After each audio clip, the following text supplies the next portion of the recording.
JK 24/7 news में आप सभी लोगों का बहुत स्वागत करते हैं। इस वक्त हम ले डिस्ट्रिक्ट के गुफुक्स आइस हॉकी रिंक में मौजूद हैं और आज हम आप लोगों के लिए एक बहुत खास प्रोग्राम लेकर के आने वाले हैं जो कि स्पोर्ट्स से रिलेटेड एक प्रोग्राम है। और आज के एपिसोड में हम आइस हॉकी की बात करने वाले हैं और खासकर वुमेन्स आइस हॉकी टीम की हम बात करने वाले हैं। Indian women's ice hockey team और इसी के साथ में Ladakh women's ice hockey team की भी हम साथ में बात करने वाले हैं। तो हमारे साथ हैं Indian women's ice hockey team की कैप्टन सेवांग चुस्किट और Indian women's ice hockey team की गोलकीपर नूरजहां। आप दोनों का बहुत स्वागत है JK 24/7 में। शुक्रिया। सबसे पहले चुस्किट आपसे जानना चाहेंगे कि सबसे पहले हम Ladakh women's ice hockey team की बात करते हैं। इस वक्त आप Indian women's ice hockey team की कैप्टन हैं और आपसे मैं जानना चाहूंगी कि आपने शुरुआत लद्दाख से ही करी होगी, तो आपकी शुरुआत कैसी रही? Ladakh women's ice hockey team को किस तरीके से फॉर्म किया गया और आप कितने सालों से खेल रही हैं?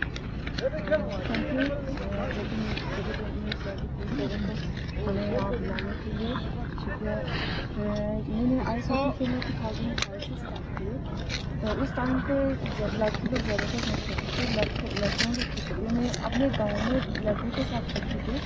फिर ऐसे धीरे धीरे करके वहाँ से हम यहाँ पे लोकल टूर्नामेंट में पार्टिसिपेट किए। फिर यहाँ लोकल टूर्नामेंट में लड़कियों का एक टूर्नामेंट फिर धीरे धीरे फिर इसी से मैंने 2015 से हमने नेशनल टीम भी फॉर्म की थी। फिर इसकी आज 2 साल के पहले हमने यहाँ दूसरी टीम भी बनी थी। फिर हमें उसी के बाद हमें लद्दाख की टीम भी फॉर्म की। ठीक है। और साथ ही में आपसे ये जानना चाहेंगे कि आपने लद्दाख का टीम फॉर्म किया और आपके लद्दाख की टीम में कितने मेंबर्स हैं? लद्दाख की टीम में 20 मेंबर्स हैं। नूर, आपसे जानना चाहेंगे कि आपकी आइस हॉकी की शुरुआत कैसे हुई? जैनब, पहले तो शुक्रिया यहाँ पे बुलाने के लिए।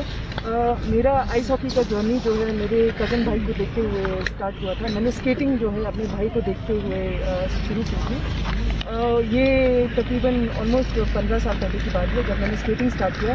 फिर उसके बाद यहाँ पे लद्दाख विंटर स्पोर्ट्स क्लब है, उनका यहाँ पे कोचिंग चलता था, कोचिंग प्रोग्राम चलते थे, तो जिसमें उन्होंने हॉकी इंट्रोड्यूस किया था। हॉकी में मिक्स करके लड़के और लड़कियाँ दोनों को मिक्स करके सिखाते थे। तो मैंने उस कोचिंग प्रोग्राम में पार्टिसिपेट किया था पहले हॉकी स्टार्ट करने से पहले, और वहाँ पे मैंने काफ़ी कुछ सीखा। उसके बाद एज अ गोलकीपर जो है मैं पहले एज अ डिफेंसमैन खेलती थी और धीरे धीरे करके क्योंकि मेरा गोल कीपिंग में इंटरेस्ट आने लग गया तो फिर मैंने स्विच किया और मैं गोलकीपर बनी। राइट। नूर, आपसे जानना चाहेंगे कि you are a part of Indian women's ice hockey team.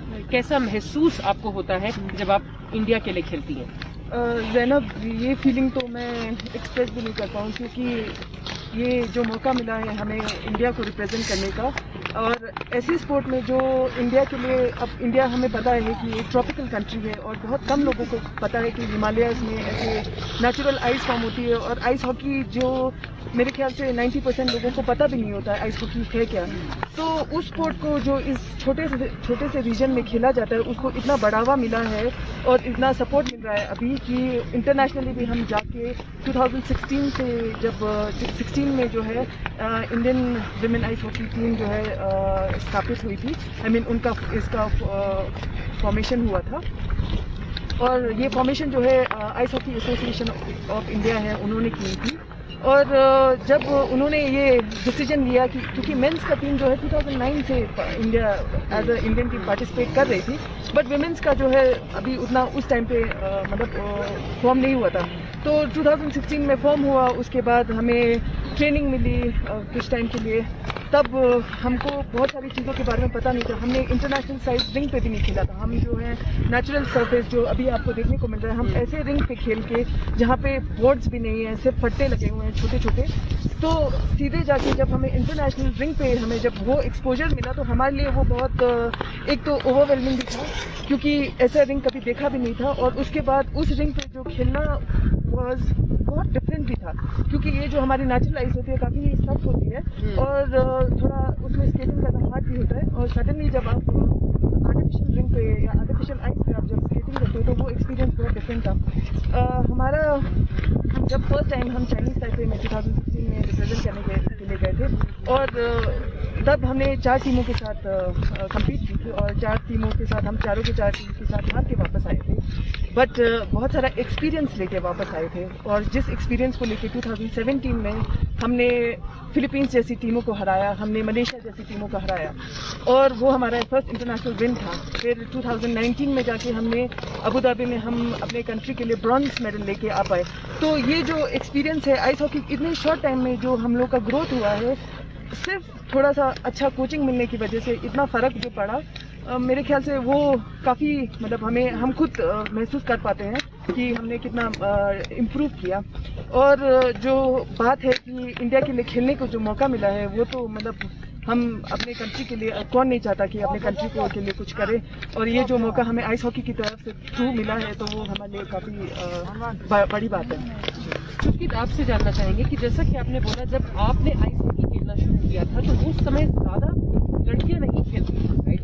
तो तब से लेकर अब तक कैसा आप डिफरेंस देखती हैं आइस हॉकी गर्ल्स टीम में, लद्दाख में? दर्शकों को बताना चाहेंगे कि लद्दाख की जो विमेन्स आइस हॉकी टीम है बहुत ही ज़्यादा स्ट्रॉन्ग है, और लद्दाख की जो गर्ल प्लेयर्स हैं वो बहुत ज़्यादा स्ट्रॉन्ग है। इनफैक्ट कई इंस्टेंसेस में ये भी देखा गया है कि उनकी टीम मेंस टीम से भी ज़्यादा स्ट्रॉन्ग है। तो चुस्कित, आपसे मैं ये जानना चाहती हूँ कि 2005 से आपने शुरुआत करी है, इतने सालों में आपने क्या डिफरेंस नोटिस किया है कि किस तरीके से जो है लद्दाख की लड़कियां आगे बढ़कर आ रही हैं? जब मैं पहले खेलती थी उस टाइम पे मुझे इतना पता नहीं था क्या चीज़, पर इससे दूसरों को जीतते हुए देखी मैंने, मेरे भाइयों के साथ गई, फिर ऐसे फॉर्म करने गई। फिर उस टाइम पे मैंने प्रॉपर आइस हॉकी का शूज़ नहीं देखा। उस टाइम पे पूरा लोकल आइस हॉकी का ब्लू लगा हुआ था। उस टाइम में और स्टिक भी पूरा रबर लगा के ऐसे मैंने धीरे धीरे यहाँ पे फिर उसके बाद 2010 के बाद फिर मैंने देखा कि आइस हॉकी स्टिक डिफरेंट था, आइस हॉकी स्केट देखा, फिर पूरा इक्विपमेंट देखा। फिर उस टाइम पे जब मैं करती थी मैंने इक्विपमेंट कुछ दिखा ही नहीं थी। फिर उसके बाद मैंने 2014 में वहाँ पे मुझे पूरा इक्विपमेंट का सपोर्ट मिला। वहाँ पर फॉरेनर लोग वहाँ पर डोनेशन करते थे, फिर हमें वहाँ पे इक्विपमेंट देने को मिला था। फिर अलग सा फीस होती थी। तो उस टाइम पे जब मैं गाँव में थी तो वहाँ पे लड़की लोग खेलती थी, बट इतना अच्छा नहीं खेलती थी, मेरी नहीं खेलती थी। बट धीरे धीरे तो उस टाइम से आज तक कंपेयर करते तो पूरा ज़मीन आसमान का फ़र्क दिख रहा है। क्योंकि हमें 2016 में इंटरनेशनल पार्टिसिपेट करने की चांस मिली थी, उससे हमें इतना एक्सपीरियंस मिला कि वहाँ के लोग कैसे खेलते हैं, वहाँ के लोग कैसे खेलते। तो उस एक्सपीरियंस को लेके यहाँ पे हमने कोचिंग किया, फिर प्रैक्टिस किया, तो अब पूरा लड़की लोग साल का साल बिजनेस होते जा रहे हैं। मैं ये भी देख रही हूँ कि आज तक छोटे बच्चे लोग सीखते हैं और भी जल्दी सीख जाते हैं। हमने जब स्टार्ट किया तो हमें कोई सिखाने वाला नहीं आई कि ऐसा करके स्केच करो, ऐसे हॉकी स्टिक ऐसे पकड़ना है, ऐसा कोई भी नहीं थी। बट हमें वहाँ पे लोकल क्लब थे, हमें लगा स्पोर्ट्स क्लब, वो लोग हमें कोचिंग देते थे, बट याद नहीं थी कि ऐसा करके खेलना चाहिए। पर वो लोग हमें जितना उनको हो पाए वो हमें कोचिंग मिली थी। बट अब हमें जो जूनियर के सीखने के लिए मौका मिले थे, फिर वो थोड़ा ज़्यादा आसान हो गया, क्योंकि हमें जो प्रॉब्लम फिर वो उस टाइम और इस टाइम पर लड़की में बहुत फिर मैं ये भी देखा कि आने वाले टाइम में इससे ज़्यादा आपसे मैं जानना चाहती हूँ कि जैसा कि मैंने अभी मेंशन किया है कि लद्दाख की जो गर्ल्स आइस हॉकी टीम है बहुत स्ट्रॉन्ग टीम है, एंड जैसा चुस्कित ने हमें बताया कि पहले में और अब में बहुत ज़्यादा अंतर है। पर अभी भी कहीं ना कहीं हम देखते हैं कि दूर दराज के इलाकों में, फारो एरियाज में, गाँव में बहुत सारे बच्चे हैं जो बहुत एंथुजियास्टिक हैं, बहुत खेलना चाहते हैं, पर उनके पास इतनी फैसिलिटीज़ नहीं है। आपसे मैं जानना चाहती हूँ कि गवर्नमेंट की अगर हम बात करें, यूटी एडमिनिस्ट्रेशन की बात करें या काउंसिल की अगर हम बात करें, आइस हॉकी को कितना इस वक्त सपोर्ट मिल रहा है और स्कोप ऑफ इम्प्रूवमेंट कहाँ पे है?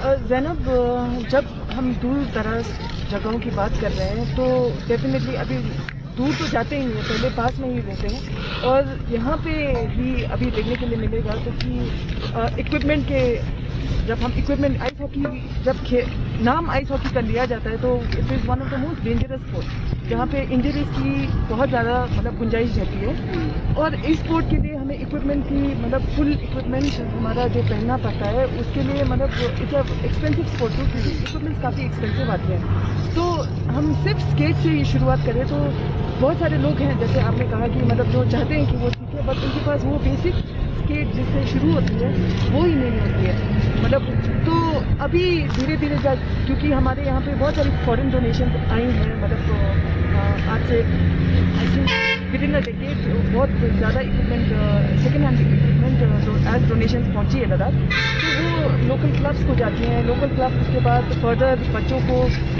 या तो थोड़े टाइम के लिए इशू करती हैं या ऐसे करके देते हैं। तो मुझे लगता है अब स्कोप ऑफ इम्प्रूवमेंट की बात करें तो उसी से स्टार्ट करना चाहिए कि मतलब इट शुड बी स्केट्स, जो सबसे बेसिक चीज़ है तो वो अवेलेबल हो, क्योंकि लोगों के पास अवेलेबल जब तक वो ही नहीं होगा कि अगर आप बच्चों को 10 दिन का कोचिंग देते हो और 10 दिन के बाद वो स्केट आप वापस ले लेते हो तो वो जो इम्प्रूवमेंट का जो, क्योंकि इमीडिएट कोचिंग के बाद वो चाहेगा कि वो बच्चा थोड़ा और स्केट करे, बट वो स्केट करने के लिए उसके पास स्केट ही नहीं होता है। तो मैं रिक्वेस्ट करूँगी डिस्ट्रिक्ट एडमिनिस्ट्रेशन से कि अगर कुछ ऐसा अवेलेबल किया जाए लोकल, या तो यहाँ पे एक स्केट रेंटल शॉप ही हो, जैसे हम गुलमर्ग में देखते हैं वहाँ पे स्की रेंटल शॉप होती है, वैसे यहाँ पे गवर्नमेंट की तरफ से भी एक स्केट रेंटल शॉप हो सकता है, जिससे एक तो आमदनी भी गवर्नमेंट के लिए आ सकती है, प्लस मतलब जो यहाँ पे एंथुसियास्टिक लोग हैं जो स्केटिंग करना चाहते हैं वो उनको थोड़ा अवेलेबल है। बाकी अगर हमने 2015 में Ladakh women ice hockey foundation हम लोगों ने मिलके हमने फॉर्म किया था।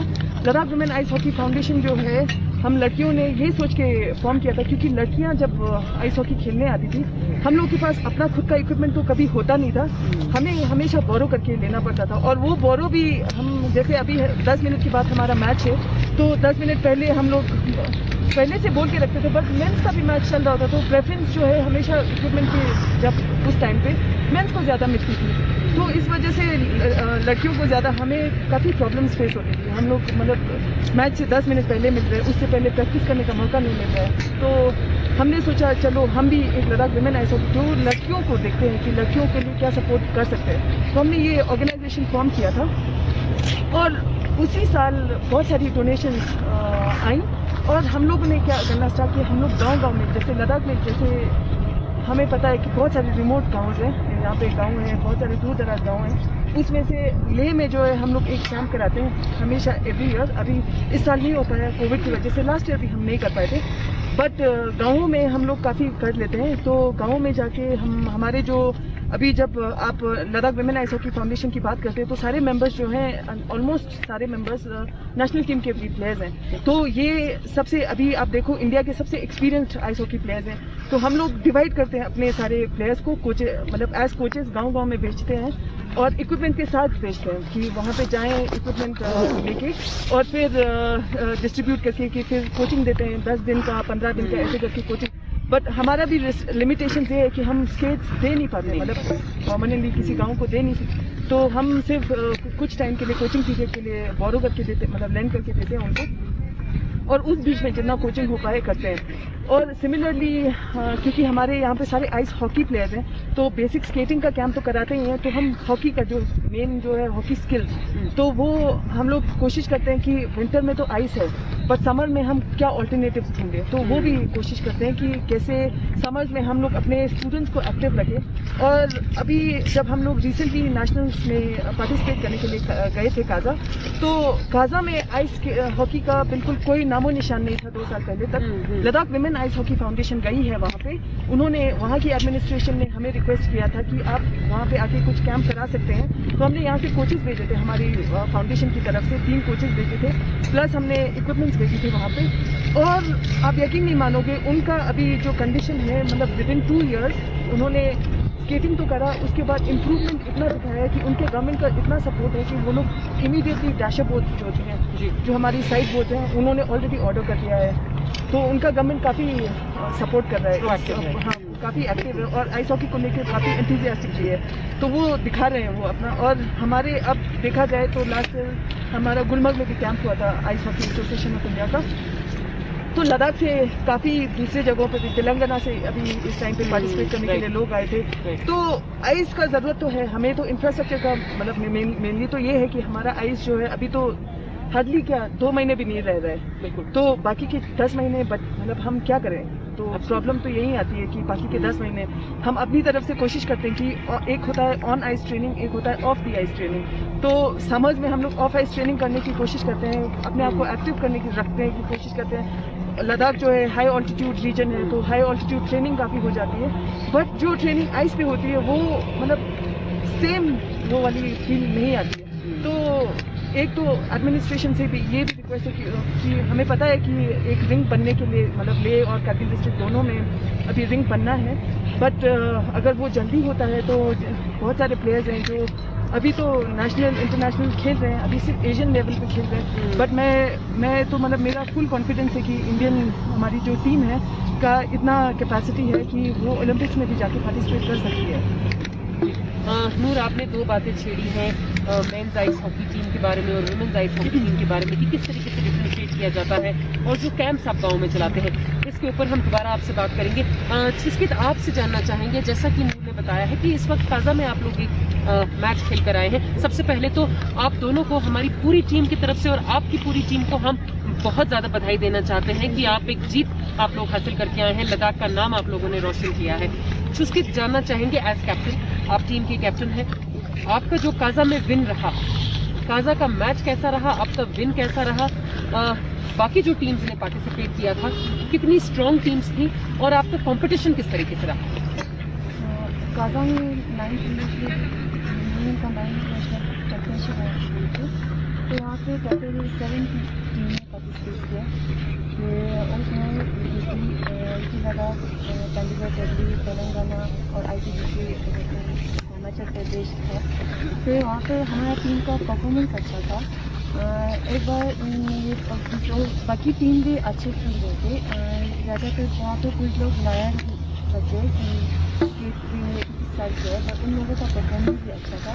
फिर हमारा पहले से एक्सपीरियंस देखते आज इस बार हमारा थोड़ा खेलने का पोजीशन होता है और ज़्यादा मुझे अच्छा देखने को मिला। वहाँ पे इम्प्रूवमेंट हो रहा है, तो पिछले साल से इस साल ज़्यादा इम्प्रूवमेंट होते, आइस हॉकी खेलने का तरीका अलग होता है, तो वो लोग उनका स्किल्स, उनका परफॉर्मेंस अच्छा रहा है। तो इसी वहाँ पे पूरा टीम का कॉम्पिटिशन अच्छा था, इसीलिए हमें वहाँ पे गोल्ड मेडल मिला। अपनी टीम को पूरा बोलना चाहते हैं क्योंकि पूरा टीम ने इसमें हमें सपोर्ट किया था इस टूर्नामेंट के लिए, क्योंकि यहाँ पे कोविड की वजह से और यहाँ पे पहले वहाँ नेशनल पार्टिसिपेट करने से पहले हमें यहाँ पर कोचिंग का कोई टाइम नहीं मिला था। फिर हम वहाँ जाकर डायरेक्ट वहाँ पे टूर्नामेंट में पार्टिसिपेट करना था। फिर उस टाइम पे थोड़ी टाइम में उन लोगों ने बहुत अच्छा परफॉर्मेंस किया। जैसा कि आपने बताया कि वहाँ पर 6 टीम्स ने पार्टिसिपेट किया था, तेलंगाना से थे और भी इलाकों से टीम्स थे, तो यूपी लद्दाख की टीम जो है नो डाउट बहुत स्ट्रॉन्ग टीम है, लेकिन बाकी टीम्स जो आपने देखी, जो बाकी 6 टीम्स आपने देखी, उनका परफॉर्मेंस कैसा लगा आपको? उनका भी परफॉर्मेंस अच्छा था। उनमें एक ज़्यादा उनका जैसे भी करते हैं ये चीज़ था, उनके अंदर इतना जोश दिख रहा था, खेलने का इंटरेस्ट ज़्यादा दिख रहा था। उनका प्रैक्टिस इतना नहीं होता, बट उनका पूरा टीम कॉम्बिनेशन अच्छा था उन लोगों का और परफॉर्मेंस भी उन्हें अच्छा दिखा जी। शुस्कित, साथ ही मैं आपसे ये पूछना चाहती हूँ मैं कि काजा में आप लोगों ने 30 डेज का एक कैंप भी चलाया है, स्पेशली फॉर गर्ल्स, है ना? तो ये आपसे जानना चाह रही हूँ मैं कि जो 30 डेज का आपने कैंप चलाया है गर्ल्स के लिए, वो एक्सपीरियंस आप लोगों का कैसा रहा और काजा की लड़कियों का आपको इंटरेस्ट, सपोर्ट किस तरीके से लगा? वहाँ पे कैंप तो बहुत अच्छी तरह से हुआ था, तो वहाँ पे हमें भी बच्चों से ज़्यादा सीखने को मिला था। तो वहाँ पे उनका काजा के लड़कों को उनको फैसिलिटीज भी अच्छा है, गवर्नमेंट की तरफ से सपोर्ट भी है और यहाँ के लड़कियों ने वहाँ पे प्रैक्टिस किया है।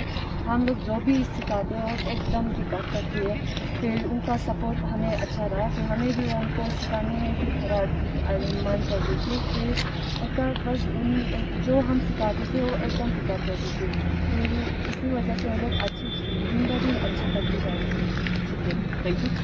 नूर, आपके पास वापस आते हैं। जैसा कि हमने पहले भी कहा आपसे कि हम सबसे पहले जो है मेंस आइस हॉकी टीम और विमेंस आइस हॉकी टीम की हम बात करते हैं। कुछ समय पहले आप लोगों को बताया था मैंने कि कई इंस्टेंसेस में नोट किया गया है कि लद्दाख की विमेंस आइस हॉकी टीम जो है मेन से कहीं ज़्यादा स्ट्रॉन्ग कई बार साबित हुई है। किस तरीके से दोनों टीम्स में डिफ्रेंशिएट किया जाता है? ज़ैनब, जब हम मेंस हॉकी टीम और वुमेंस हॉकी टीम की बात करते हैं तो वुमेंस टीम जो है बहुत देर बाद बनी है। उनका फॉर्मेशन ही बहुत देर बाद हुआ है। और एक ज़माना था जब हम लोग खेलने जाते थे और लोग वहाँ पे लड़कियों का सिर्फ मजाक उड़ाने आते थे। मतलब बहुत इंस्टेंसेस ऐसे हैं, कुछ लोग सपोर्ट करते थे, बहुत ऐसे भी इंस्टेंसेस थे जहाँ पे लोग ऐसे सिर्फ हंसी मजाक के लिए रिंग पे आ रहे हैं और सिर्फ लड़कियों को मॉक करके चले जाते थे। और अभी आप जब ऑडियंस की बात करते हैं तो वो ज़्यादा इंटरेस्ट लेते हैं विमेंस टीम को देखने के लिए आने का, विमेंस मैचेस को देखने के। हमने कुछ सालों में नोटिस किया, क्योंकि वो ये भी ऑडियंस भी रियलाइज़ कर रही है कि विमेंस टीम का जो है, I mean ice hockey is not only about speed, क्योंकि मेंस में है डेफिनेटली। आप बोलोगे तो मैं स्पीड देखोगे तो स्पीड में आप कम्पीट करोगे तो मेंस का ज़्यादा आपको स्पीड देखने को मिलेगा, एग्रेशन ज़्यादा देखने को मिलेगा मेंस आइस हॉकी में। बट मे बी विमेंस में उतना ज़्यादा ना देखने को मिले। बट विमेंस मैंने अपनी टीम का जो मैं एक्सपीरियंस करती हूँ कि हम लोग का जो है गेम प्ले जो है काफ़ी इंटरेस्टिंग रहता है, हम लोग का पोजीशनिंग काफ़ी अच्छा रहता है। तो ये जो है काफ़ी सारी जो हमारी यहाँ पे सीनियर टीम तो काफ़ी हैं, वो तो काफ़ी अच्छे हैं, बट बहुत सारी जूनियर टीम्स है जो इंस्पिरेशन लेती है कि विमेंस टीम ऐसे खेल रही है, हमें उनसे ये सीखना चाहिए, उनका पोजीशनिंग ऐसे अच्छा होता है। सिर्फ भागना ज़रूरी नहीं है आइस पे, तो आपका दिमाग लगा के खेलोगे तो मतलब आपको उतना एनर्जी वेस्ट करने की भी ज़रूरत नहीं पड़ती है। तो ये सब सीखने को मिल रहा है। और काफ़ी लड़के हैं जो आते हैं और पूछते हैं, हमसे ही पूछते हैं कि हाँ अच्छे हमें सिखाओ, ये कैसे होता है, वो कैसे, ये पोजीशनिंग कैसे खेलते हैं।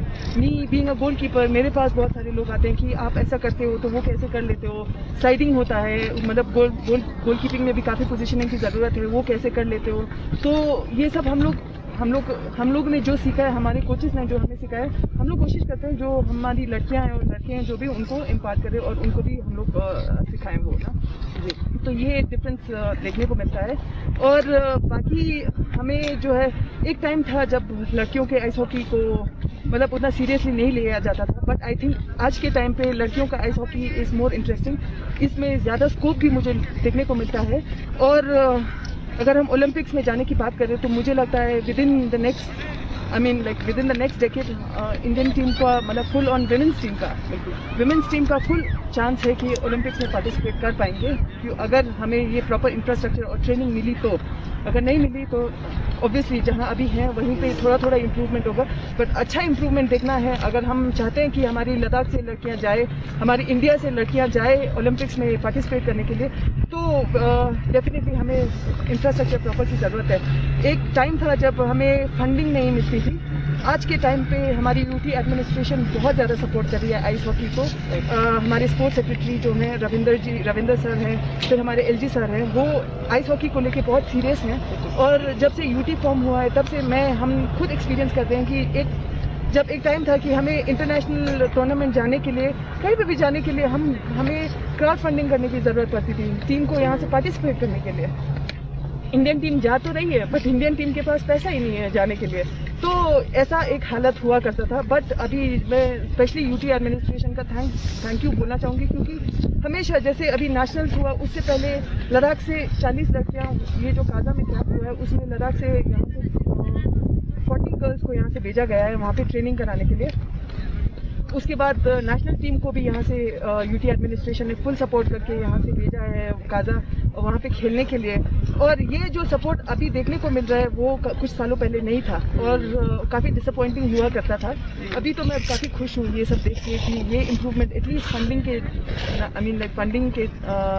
फंडिंग जो है उसमें उतना प्रॉब्लम नहीं हो रहा है। अभी आइस हॉकी के लिए काफ़ी मतलब कुछ किया जा रहा है। उसके एक आखिरी सवाल आपसे पूछना चाहेंगे। आप एक आइस हॉकी प्लेयर हैं और बहुत सारी लद्दाख की आपने यूथ को, यंग गर्ल्स को आपने मोटिवेट जरूर किया होगा, एक इंस्पिरेशन की तरह आप उनके लिए रही होंगी। आपसे मैं ये जानना चाहती हूँ कि अगर हम आइस हॉकी को प्रोफेशनली टेकअप करने की बात करें, अगर यूथ को इसको एक करियर ऑप्शन बनाना है, कितना स्कोप देखती हैं आप? मेरे ओपिनियन से जब ये पहली खेली थी तो उस टाइम पे मुझे पता नहीं था कि आइस हॉकी रिकॉग्नाइज एक स्पोर्ट है कि नहीं। मैं खाली अपने गांव में खेली, दूसरों को खेलते हुए भाइयों के साथ, अपने फ्रेंड्स के साथ ऐसे खेलते आई हूँ अपने शौक की हॉबी की वजह से। फिर धीरे धीरे मुझे आइस हॉकी पसंद आने लगी, फिर मैंने कंटिन्यू किया था। जब धीरे धीरे मैं बड़ी होती गई तब मुझे समझ में आई कि ये इंडिया में रिकॉग्नाइज ही नहीं है। फिर मैं सबसे पहले अगर आइस हॉकी को अपने करियर प्रोफेशनल स्पोर्ट की तरह लेना चाहते हैं तो फिर first of all ice hockey को पूरी तरह रिकॉग्नाइज करना होगा, जैसे कि क्रिकेट और फुटबॉल की तरह आइस हॉकी भी रिसर्च लेवल पर लाना चाहिए। फिर उसके बाद आइस हॉकी को पूरा गवर्नमेंट की तरफ से फुल सपोर्ट, जैसे कि यहाँ पे इंफ्रास्ट्रक्चर नहीं है, यहाँ पे ट्रेनिंग करनी होता है। यहाँ पे अगर थ्रू ऑफ द ईयर यहाँ पर ट्रेनिंग देनी चलेगा, फिर यहाँ पर पेरेंट्स और गवर्नमेंट दोनों की तरफ से सपोर्ट मिलेगा तो ये आइस हॉकी एक अच्छा करियर बन सकती है। आप सुन रहे थे Indian women's ice hockey team captain Tsewang Chuskit और Indian women's ice hockey team goalkeeper Noorjahan को। और आज इन्होंने हमें बताया है काफी डिटेल में, काफी अपने बातों को इन्होंने व्यक्त किया है कि किस प्रकार की इनको मुश्किलों का भी सामना करना पड़ा है, किस प्रकार की इम्प्रूवमेंट इन्होंने सालों में देखी है और इम्प्रूवमेंट का स्कोप कहाँ कहाँ है, ये भी इन्होंने आज हमें बतलाया है। साथ ही मैं आप लोगों को ये बताना चाहूंगी कि आइस हॉकी जो है एक बहुत ही अच्छा विंटर स्पोर्ट है और ये बिल्कुल सही बात है कि लद्दाख में जो विंटर स्पोर्ट है उसका बहुत ज्यादा अच्छा स्कोप है और यूटी बनने के बाद आइस हॉकी को काफी प्रमोशन मिल रहा है और काफी पॉपुलर ये गेम होता जा रहा है। और यूटी एडमिनिस्ट्रेशन जो है और स्पोर्ट्स डिपार्टमेंट जो है यूटी एडमिनिस्ट्रेशन का, वो ये पूरी कोशिश कर रही है कि आइस हॉकी को ज्यादा से ज्यादा प्रमोट किया जाए, यहाँ पे अच्छे रिंग्स बनाए जाएं ताकि इंटरनेशनल लेवल के प्लेयर्स भी जो है लद्दाख में आकर खेलें। हम यही उम्मीद करते हैं कि आने वाले सालों में Ladakh women's ice hockey team और Indian women's ice hockey team जो है वो और ज्यादा स्ट्रांग होती जाए और हम इन्हें ओलंपिक्स में भी देखें। बने रहिए, लगातार अपडेट्स आप लोगों तक पहुंचाते रहेंगे। सांजिन दोरजे के साथ मैं जैनब संधू, JK 24/7 न्यूज के लिए लेह लद्दाख से।